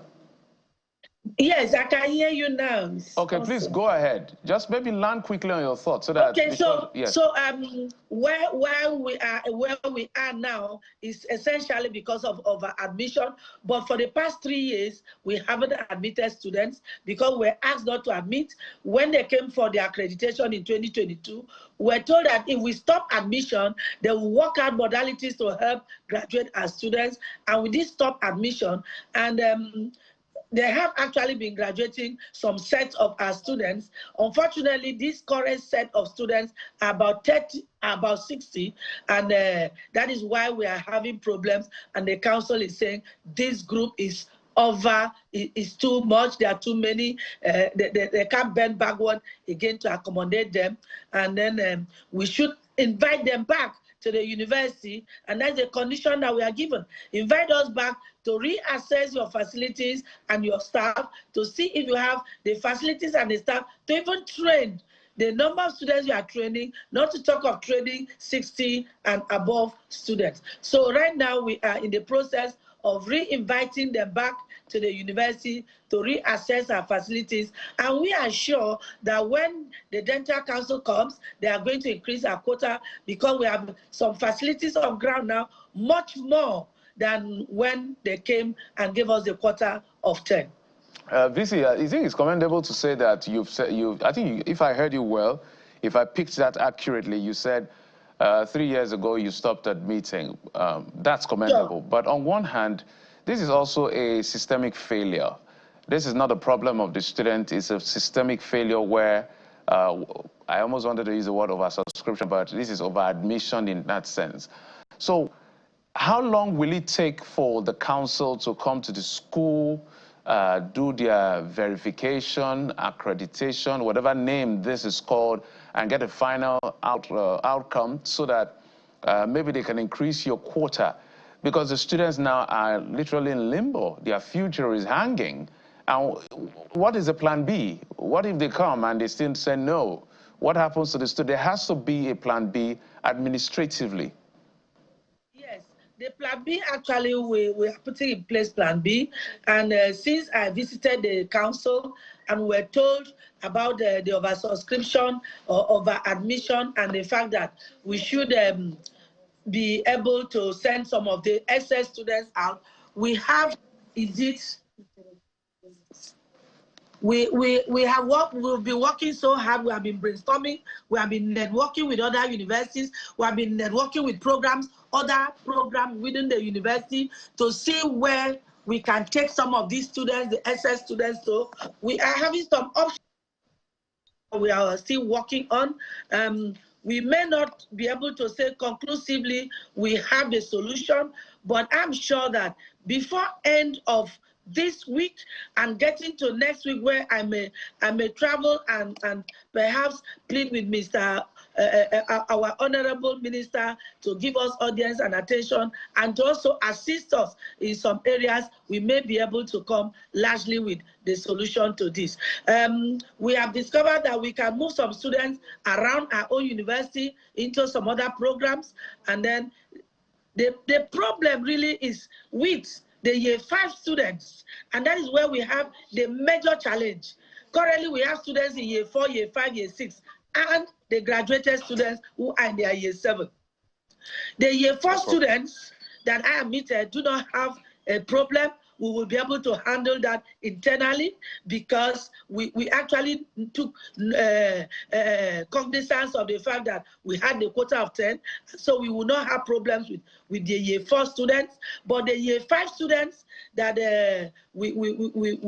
that predates our administration, that is where we are having about 128 students and 97 students in another set, and that is where we have the challenge. And we are going to work around with other universities, with programs in our university, to other departments and programs to see how we can accommodate these students, and then the SS students may likely be asked to go to the universities we would have made contacts with and will be willing to take our students. Well, Prof, so there are a few issues we need to address properly. If the quota is 10, why, in God's name, would more than 10, up till 60, I understand, be admitted, knowing fully well that the quota is 10, the approval was given for just 10 students. So why, and who is responsible for this? Because these are issues we need to thrash out, because this is we're talking about the lives of Nigerian students here. People, I mean, admitting them into a lie, living a lie for years. That's on the one hand. Who is responsible for that? And I mean, what must be done? Because we need to talk about consequences here. The students are taught that, well, if you don't do things right, there are consequences. So we need to also prove to them that the system hands out consequences for wrongdoing. That's on the one hand. Secondly, we understand that there are 100-level students who are admitted as well. In fact, some say 200, even 300. So that means that within the past 4 years, admissions were conducted, so you can speak to that on the second hand. Thirdly, pardon me, I'm just trying to pack all the questions into one so we can get value. Thirdly is the fact that these students are saying, it is not our fault. So we can't be made to bear the brunt of something that is not our fault. We have studied for years, and it's a lie all of a sudden. So is it fair to transfer them? So those are 3 issues I'd like you to speak to. 1, consequences. 2, the talk about 100-level students even existing right now. And 3, it's not their fault. So why should they bear the brunt? Yeah, I agree with you, actually. That is not the students' fault, and is it's administrative fault, it's a systemic fault of the administration, and which actually the students are not supposed to bear the brunt. But you know, when you have crisis in your hands, we look for the better way to manage them. Why do we get here? We know the quota. I made you to say that these are problems I inherited. I met this problem, and I am looking for a way out to solve them. The current student where we are having 60, 128, 97, I didn't admit them. And now, like I said, the students admitted when they are 400 level are students we can handle internally, and we have done that. Now they don't have any problem. But to talk about having year 2, year 3, year 4, year 1, 2, and 3 is not correct. Now, let me say here that when we have kept faith with the directives of the Medical and Dental Council not to admit, and for a time before we invite them to come, we thought that having stayed for 3 years without admission, we could admit last year. And then I told the admission officer, let's get 10 people to admit, just keep to the quota. When I was eventually told that they went beyond the 10, I categorically instructed the dean, the provost, and the admission officer that those students have to move out. I was not ready to take chances. We cannot take more than the 10 quota. If we were to take 10, it would have been okay. We should move them. And actually, the students were told all that they were to move. Eventually, I was told, I am the vice chancellor, the box top on my table, yes. And I take, and actually, I admit that and I take responsibility for that. But also, you know that in administration, I won't be everywhere at the same time. I have lieutenants who are supposed to give me feedback, and I know what is happening. And let me say here that I didn't know, and it's on record, I have actually told my book, I never knew that we had year 1 students were asked to go, and somebody, the dean has accepted that he asked them to come back, complete year 1, and they will be moved to other departments. And that he has let them know that after year 1, because they are doing the same general science courses, they were going to go to other departments. The dean did admit, when I got to know that they actually registered year 1 students, he did admit that he asked the students to stay back, and that some of them who know the problems said they were not going to stay back. Some left, some went to other departments, and some left the University of Calabar, actually, and even told us that a number of them have even rewritten JAB to go to other programs. That is the year 1. Yeah, but that he actually made it clear to them, and all the year 1 students knew that they were staying there, and they were not going to be dentistry students. Right, Prof. But Let me quickly come in here. That the dean had to go to that level of keeping back students. In fact, the students told me that they were asked to go, they left, and the dean called them back to come back and register, and that they will leave at the end of year 1. Right, that is Prof. why we have this. So just quickly, if you can hear me, Prof, I just want to get some things clear for the benefit of our viewers. So indeed, you admit that even for the year 1, it overshot the quota. But you're saying that the person responsible for this, is it the dean, the provost, or the admission officer, or all of them together? All of them together. So what kind the of... admission officer. Yes, the please. Admission officer. The admission officer who went beyond the quota of 10. And when the provost actually drew my attention to the fact that they went beyond the quota of 10, and I insisted that all the students should go, and the dean kept them back. So the admission officer and the dean are the 2 people who are culpable in this. So what's the consequence for this? Asking them to stay back. Prof, and what will be the consequence for this action? Because we need to put a message out there, even for the previous ones as well. But for the one under you, what is the consequence? What line of action are you taking there? We'll talk about the students. I'm just saying that I got to know this only last week, Thursday, that we...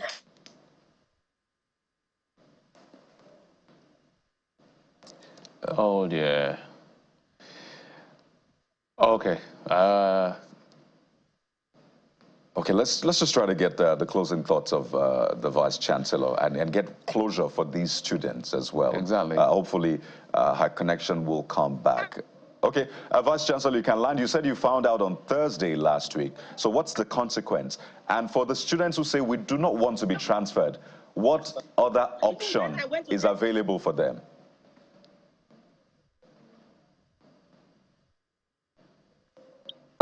Prof, can you hear me? Yeah. Okay, so I was saying you can land on the point you were making about you finding out on Thursday and the consequence. And for the students who say, we don't want to be transferred, it's not fair, what other option is available for them? No, those are the students of year 5 yes. and maybe year 5 yes. principally. Students of year 5 principally. You know that this is not the first time that there are problems in the medical college of a case of transfer. And when they overshoot the quota, usually in the university system, there is this understanding where we have sister university, maybe when they have problems with accreditation or quota. 2 years ago, we helped one of such sister university. Some of the students were moved to UNICAL. I know there are some students, universities who will be ready to move them. There are some programs in the University of Calabar that will accommodate some of them. But the problem is because the number is exceedingly too high. I'm talking about 128 students as against 10. Even if we were to keep 20 and thinking of attrition, that would have been okay. But 128, and let me say here that the council knew about this when they came in 2022. They knew the number of students, the detail, which I didn't know the detail of the number of students. Right. They knew the number of students in the in dentistry, okay, but advised us to stop admission. if in 2022 we were advised to move these students, maybe gradually by now we would have completed that. Okay, Prof, but because we're of told time. that if you stop our meeting, we'll work out modality of graduating those students. All right, Prof, so because of time, we have to anchor at this point. But the consequence, is that going to be suspension? Is that going to be a firing? Is that going to be what exactly would you do? We are going to invoke the university internal mechanism to put some people first in the university system. You have to make queries.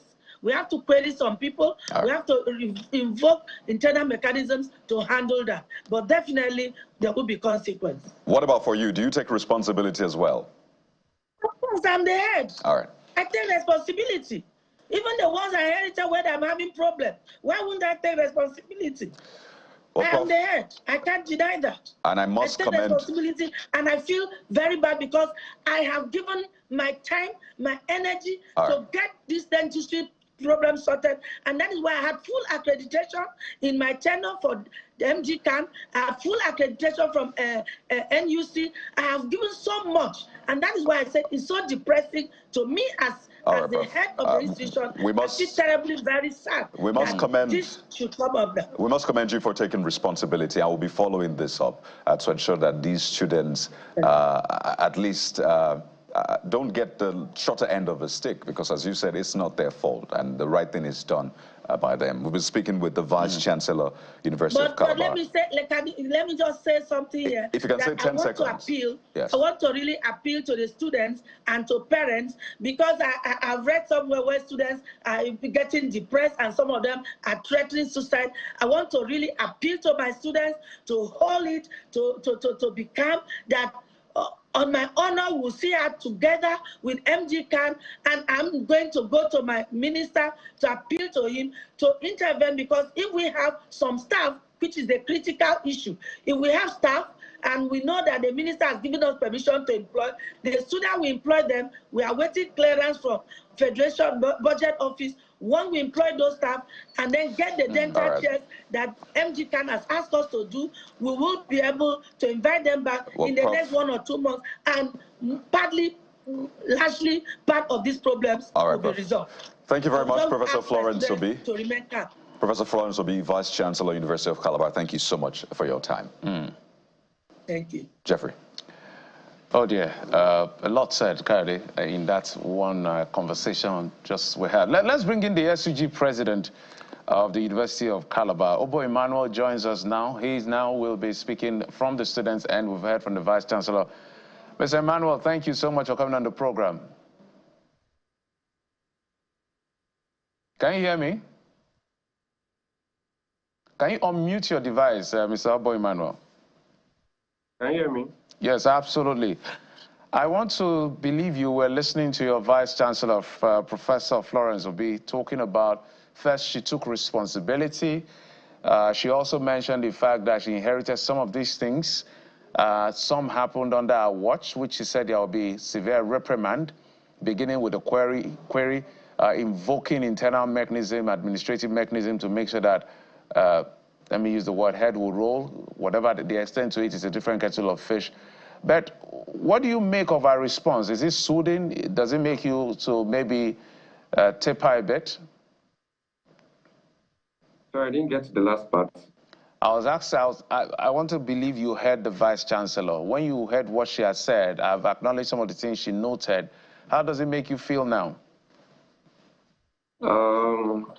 First and foremost, I appreciate my Vice Chancellor for owning the responsibility for what's happening to dental students, even though most of this over-admission didn't happen during her time as Vice Chancellor.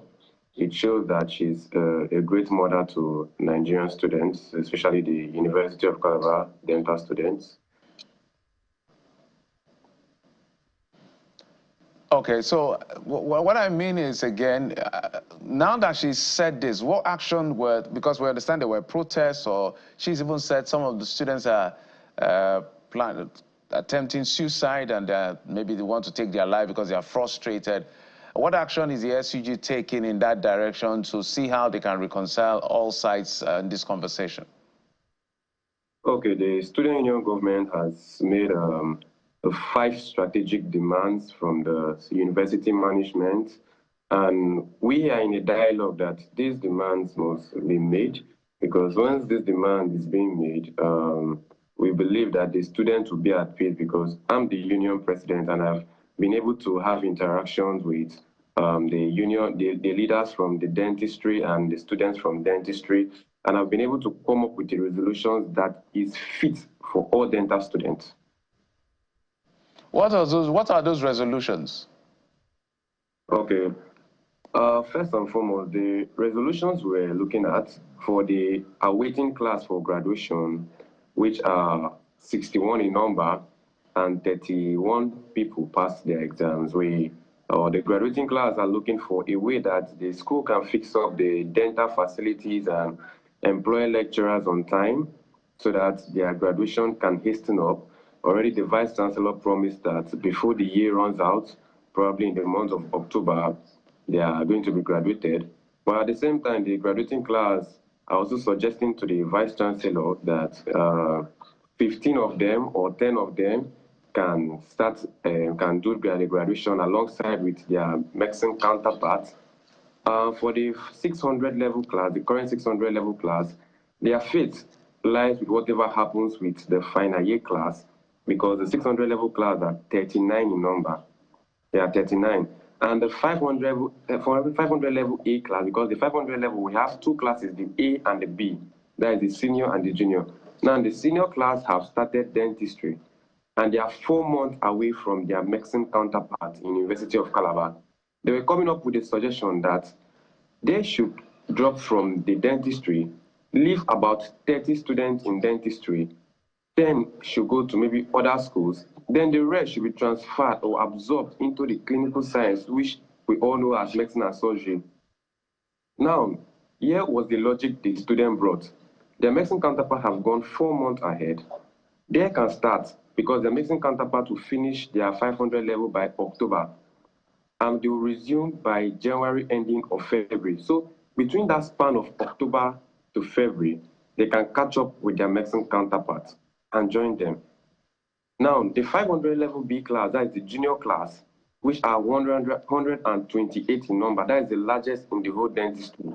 Now, they are still doing the same curriculum, the same exams, and the same posting and class with their Mexican counterparts. There is no difference up to now.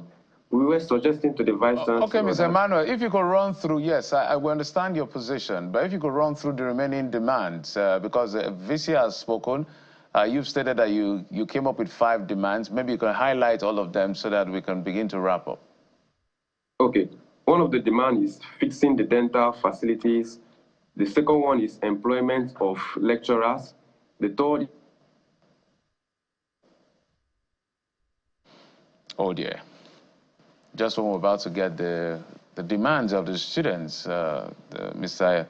Obo Emmanuel is the SUG president of the University of Calabar in Cross River State. And the reason we're having a conversation with him, we just got one from the Vice Chancellor of the university, is because the dentistry students, some of them are stranded because the council, the professional body of dentists, is saying that the university had graduated in excess.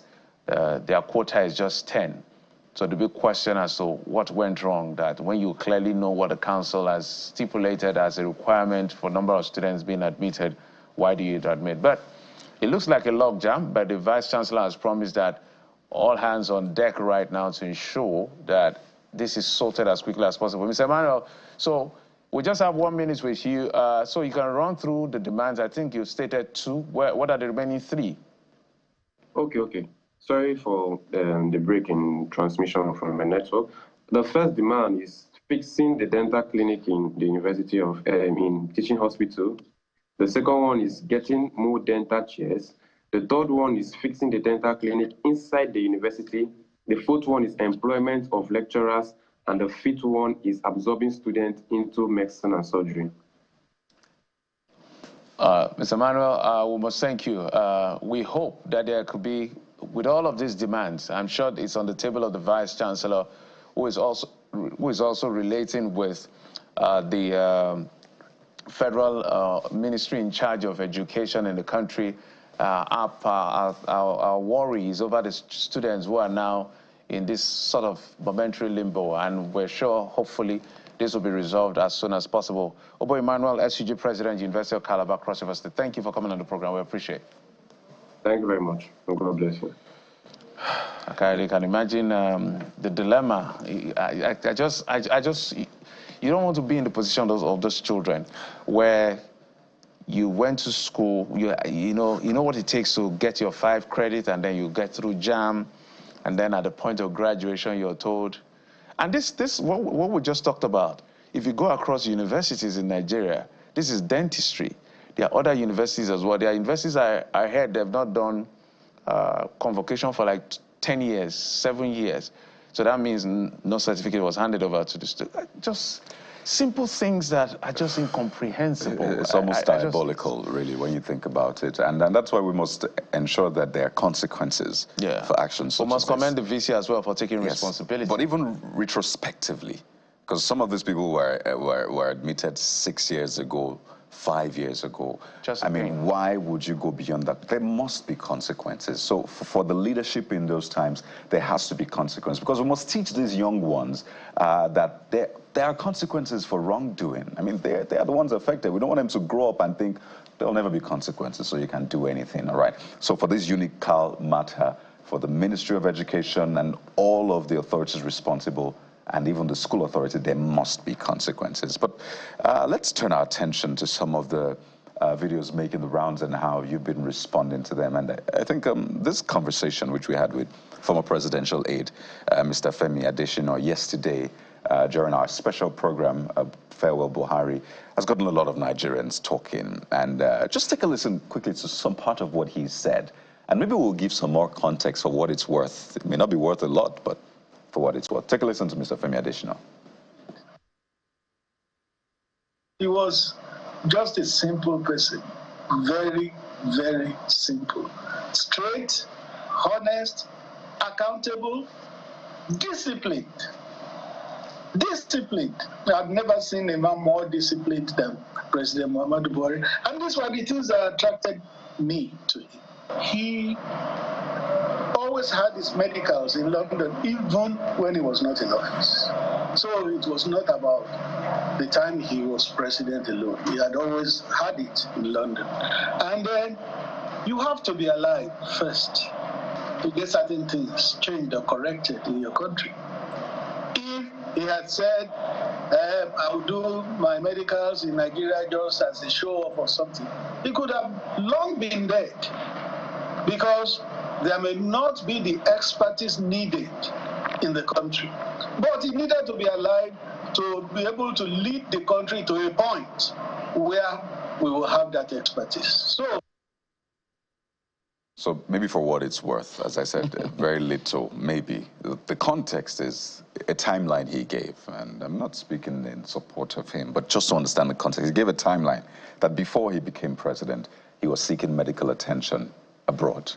And that's a timeline he now said that because there was no expertise for that, right? So he needed to stay alive, and that's why he went abroad to get that medical attention. That's when he came into office. Such that he will be alive to ensure that the expertise is now in country. But again, the other question would be, so why not stop going there? Does that mean the expertise is still not in the country? But to understand the context which he was speaking properly, he was saying that he had been getting medical attention outside of the country before that, doctors. And he had to stay alive to ensure that expertise is here. I think why Nigerians are reacting, as much as we understand the context of what Mr. Femi was saying, is to the fact that it is almost cultural that our presidents and our leaders take medicals abroad. I think even the current president of Nigeria. No, he's not, I think. The president of Nigeria. I think it's in France or London. I don't know where exactly. So it's just like a vote of no confidence on the health system here in our country. So if you come and say our health system, we've done this number of primary healthcare facility, we've done these centers, the only test Nigerians can relate with is not the facility they see being commissioned, is you getting in there and being treated. Just like Professor Emeshibajo, we must highlight that. Yeah. He came to Lagos, I think he had some orthopedic issues, and he was treated in a Nigerian hospital here in Lagos. So at least that one we say it works, okay? So no matter what you say, is your action that is what is important. Anyway, that's just about that. Yeah, and also the very emotional moment from yesterday, seeing the wife of now late former President Aisha Buhari, very emotional. That's, by the way, his son, with the handshake with President Bola Tinubu. Those were very emotional moments, and you could see the wife clutching onto that flag, which was handed over to her in the box. Really emotional. And, you know, the governor of Katsina State, Jeffrey, had a very, very emotional moment. He couldn't hold his tears. Rather Diko. This is him. He couldn't, this is the governor of Katsina State, Rather Diko, standing overlooking the remains of the former president, Muhammadu Buhari, and he couldn't, his humanity kicked in, it flashed in his eyes, dust to dust, never to be seen again. With the onlookers across board, you can see the president and other officials. This is one moment. There's a way someone captured the Coyote, put the picture together. The person just simply said, the end. After all we've done, that's the destination. That's the end. And the less. I thought out the family yet again. Certainly. And well, we have come to the end of the morning brief for today on that somber note. Thank you for being a part of the program. I'm Kayode Okikiolu. And I'm Jeffrey Uzoma. Sunrise Daily is up next. Bye-bye.